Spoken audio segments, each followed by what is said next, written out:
Leave your comments on the Ask Reddit sub, and I'll read your answers on the next episode of LWIAR. What's an industry secret in the field you work in? Auto insurance agent. Please, for the love of God, don't tell auto insurance agents more than you have to. They ask you a question. Just say yes or no, and answer the question as straight as you can. If you go on and on about your life story, you will probably end up saying something you don't have to and making your rate higher, or getting yourself declined. We want to get you that policy as cheap as possible. Only tell us what we need to know and don't say anything else. Edit. For some reason I have people in the comments accusing me of enabling fraud now. Fraud sucks and is dumb. Don't lie with your answers. I will reiterate to be upfront and honest when answering the questions they ask you. Just don't go off on tangents and say unrelated crap. As an auto insurance claims adjuster, I second this. And buy coverage that protects you. You get what you pay for. 10k property damage liability doesn't cover crap anymore. 10k property damage liability. I'm shocked anyone is selling or buying coverages that low. That's basically the same as being uninsured.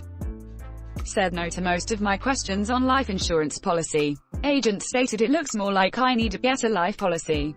Edit. Thank you all for the likes and bling. Didn't expect a corny joke on my boring life to be so popular. I think they have to pay out now because he killed you right there. He didn't have fire insurance to cover that sick burn.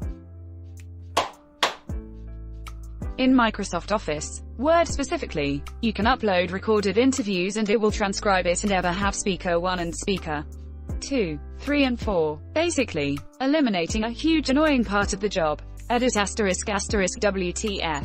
This blew up. Everyone who gave awards and stuff. You're animals. I love you all. Okay, adding this edit. Haha, you do need to be subscribed to Office. Then when in Word, there is a dictate button. If you click it, dictate and transcribe should pop up. Click transcribe. Yes, it's not perfect, but for a reporter who is transcribing all day long and is definitely the most annoying thing ever that I dread doing on a daily basis. It's changed my life. WHAAAAA. But how? Go to Home, Dictate drop-down, Transcribe. Select Upload Audio. Choose an audio file from the file picker. Transcribe currently supports .wav, MP4, M4A, MP3 formats. The fruits and veggies you buy at the grocery store, wash them. Also wash things that you don't eat the outside of, but cut into, like watermelon or avocado. The knife carries debris into the food. Same with clothes. I used to work retail in the ladies' wear and home linen department, and there have definitely been bugs and rats scurrying across your 1200TC Egyptian cotton sheets. Honestly, that's not even the worst part. I usually wash clothes, but last year I bought a knitted cap to wear during winter and put it on without washing. Got freaking blistering itchy contact dermatitis on my forehead and face from it. 2/10 would not recommend. I'd rather break a bone or have 10 more awake endoscopies than experience that again. There are people that don't wash fruit and vegetables from the store before eating them. Also, I highly recommend not putting something you intend to eat directly on the conveyor belt at their register. That thing is not necessarily sanitary. People put money and sneeze on it all the time. I work in a grocery store and never put food directly on the belt. Where else is there to put it? This doesn't make any sense. I guess I could have been a bit more specific. I mean, like putting pastry directly on the belt and not in one of the plastic bags meant to put them in. Or for example tomatoes. There are clear plastic bags next to them to put them in, so you keep them somewhat clean and organized. Sorry, but who TF just plonks down pastries on the conveyor? Fruit and veg okay, but not baked goods. I'm horrified. You would be surprised at how many people actually do this. I'll just place my sticky Danish on this here conveyor belt that just had a dirty flower pot on it. No biggie. Knowing how to research the answer to a question is at least as or even more useful than knowing the answer to begin with. I made a living in IT for a decade with that mindset. I don't know any programming languages, but I know how to translate. It's worked so far. I'm the receptionist for an IT company. Being able to translate the whole system has gone kaflooey to steps like, are there any error messages? And what were you doing when this happened? is a pretty needed skill. Note if you are not tech savvy, and your computer has an error code, take a picture with your phone or write it down. It's extremely helpful. If you don't have tech help on standby, you can often Google it and see what the problem is. Before that I worked phones at a hardware store. It's surprisingly similar advice. Take pictures, especially any codes on hardware pieces. People like you are godsends to people like me. I'm a software dev. I get messages from our ops guys all the time that lack enough detail to do anything with it. Starts a days-long chat of back and forth, gather details cause they are usually the middleman between the person that reported it and us. I will admit my favorite call ever was, my son told me this whole thing is ought to be like Bobby. Oh, like orange, etc. Whatever that means. I had to mute the call by the time they got to K for Kentucky so they wouldn't hear me laughing. I'm a musician. It's not really a secret, but 90% of our revenue is from merch.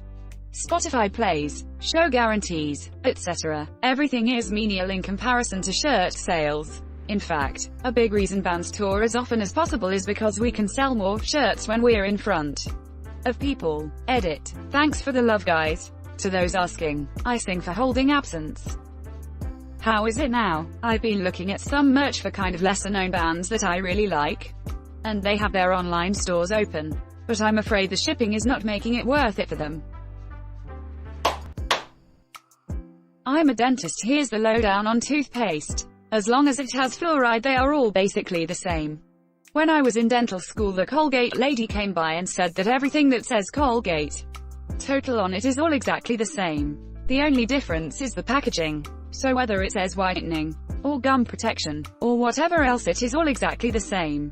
The exception is sensitivity. Toothpaste typically does have an extra active ingredient, KNO3, which helps with sensitivity. Don't ever feel obligated to buy the expensive toothpaste because you think it will be better for your teeth. Just buy whatever you like best. I choose toothpaste based on which one has the flip lid instead of the screw lid. Are there differences between the two types of fluoride? Is one better than the other? Is stannous fluoride better or worse than sodium fluoride? The answer is barely. Stannous fluoride is slightly better for your gums because it killed some bacteria.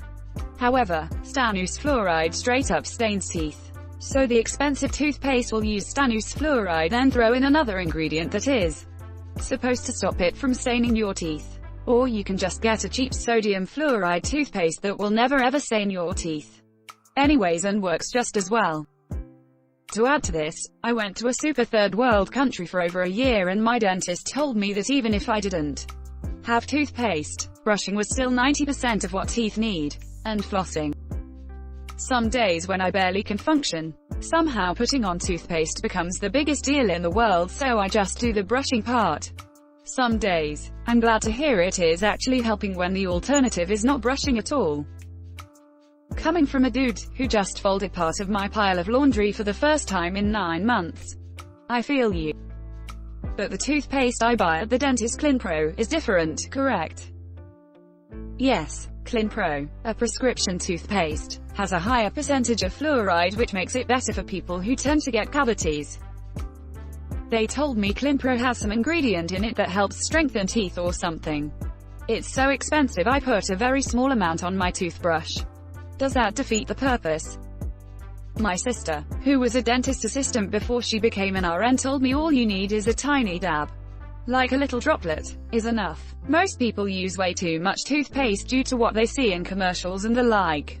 But that is designed that way to make you use more toothpaste so you have to buy it more often.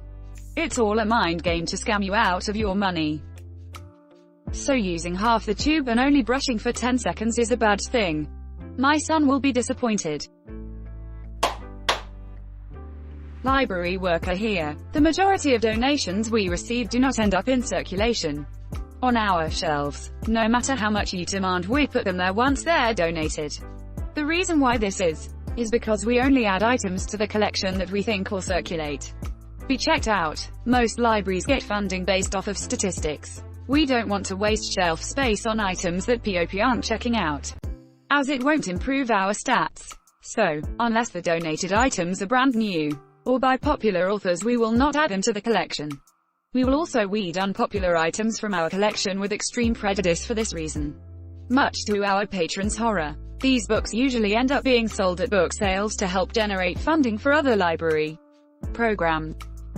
My library does the same. Also, when people buy replacement copies of items they've damaged, we don't replace it with the copy they bought. We'd rather you just pay the replacement fee. That way we can get what we want in terms of edition. Dude, I love the local library's annual book sale. They do it 4th of July weekend as this is a touristy area. And it's like a 50 cents for paperbacks and $1 for hardcover. Sad as I am that they aren't doing it this year, I am pretty excited because that means it'll be huge next year. This kind of wistfulness for a book sale is the most wholesome thing I've read today. There's a used textbook store in my town and the first time I went I was overjoyed. My mom has a pic of me sitting on the ground and reading the spines and it's her favorite picture of me. As a beginner counselor, I worked with a lot of children and adolescents. Consistently the discussion with my colleagues was how it was the parents who were the biggest problem and the kids were just adapting to a crazy environment. As an MSW student who worked with kids for 5 years, I tell everyone who wants to work with kids that they better be prepared to work with parents. Mostly, any behaviors or patterns that you instill as a professional are just going to be overridden there. Second, they return home if the parents aren't also on board. They frick you up, your mum and dad. They may not mean to, but they do. They fill you with the faults they had and add some extra. Just for you. But they were fricked up in their turn by fools in old-style hats and coats, who half the time were soppy, stern and half at one another's throats. Man hands on misery to man. It deepens like a coastal shelf. Get out as early as you can. And don't have any kids yourself. Philip Larkin, High Windows. Oftentimes I wonder how a patient got to be a certain way. And then I meet their parents, my psychiatrist. Word. I see a therapist every other week and basically he says that my parents did a decent job. But fricked things up about 20% of the time. As a parent of small children I feel like a 20% frick up rate is pretty good. If I can manage to maintain that or maybe a bit better I think I am doing okay. I see this often enough working in schools. The child moves out of their parents' home to go live with relatives, etc. And the moody, disruptive kid becomes a model student. It's like flicking on a light switch. Sometimes it really is the parents, unfortunately. What would you think of a system which regulates parenthood like we currently regulate driving? Hazard perception test before you get in. Driving lessons. Need to pass a driving test before you drive alone, etc. My perspective is, just because you have the equipment to drive, that doesn't automatically qualify you to use it. Problem is that when you're regulating who can and who can't have kids, that's eugenics. And, well, we don't have a good track record with that sort of thing. A lot of librarians will waive your fines if you have an excuse and you don't ask too frequently. Even large fines. Also, librarians don't care about your fines and aren't judging you. Please come back. We personally have more fines than you. Librarians are always overdue with their books. Edit. I wrote this before going to bed and it exploded overnight. Thank you kind strangers for the awards. I'm touched. All your fines are waived for life. Also small grammar edit BC. I was nodding off when I wrote this originally. I don't know if you're from US but I'm new to US. Everything, rent, banks, car rentals, universities etc. etc. seems to want to overcharge and drench the last cent out of you for minor forgivable reasons.